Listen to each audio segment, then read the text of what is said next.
গুহার হাঁক। অনেকদিন আগের কথা।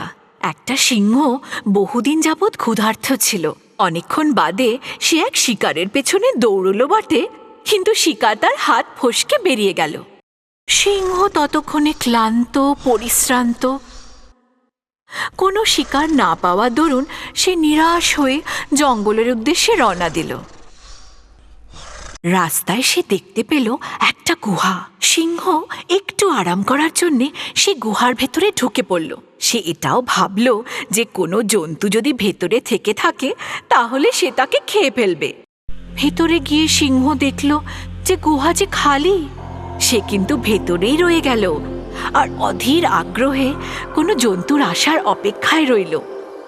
এই গুহাটা আসলে এক শিয়াল বাবাজির, যে বাইরে গেছিল। ফেরত এসে সে দেখল যে গুহার বাইরে কোনো জন্তুর পায়ের ছাপ, যা গুহার ভেতরে চলেছে।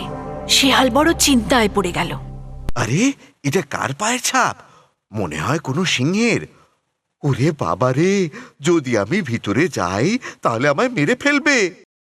শিয়াল কিন্তু বড়ই চালাক। সে গুহার দিকে তাকিয়ে জোরে আওয়াজ করল, গুহা, ও গুহা। গুহার দিক থেকে কোনো জবাব আসলো না। আরে ও গুহা, কিছু তো বলো। গুহা তখনও অব্দি নিশ্চুপ। আরে গুহা, আজ আমার সঙ্গে কথা বলছো না কেন? কি হলো? গুহার তরফ থেকে তখনও কোনো জবাব আসলো না। দেখো, তুমি যদি আমার সঙ্গে কথা না বলো তাহলে আমি চলে যাব কিন্তু। মূর্খ সিংহ ভাবল, বোধহয় এই গুহা রোজই শিয়ালের সঙ্গে কথা বলে। চলো, আজ আমি গুহার হয়ে জবাব দিই, তাহলে শিয়াল ভেতরে আসবে আর আমি ওকে মেরে ফেলে পেট পুড়ে খাবো।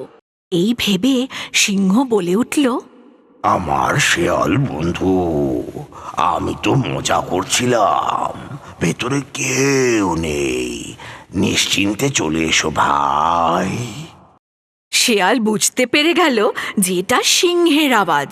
ও সাবধান হয়ে গেল আর বলল, এই যে সিংহ মামা, আমাকে মূর্খ ভেবেছে নাকি? আমি কি পাগল যে ভেতরে গিয়ে তোমার ভোজনের সামগ্রী হয়ে যাব? আমি বাবা চললাম, তুমিও কেটে পড়ো, আমি তোমায় ধরা দিচ্ছি না। এই বলে শিয়াল সেখান থেকে উধাও হলো আর মূর্খ সিংহ হাত কামড়াতে থাকলো। সাবধানতা আর সতর্কতা যে কোনো বিপদ থেকে রক্ষা করে।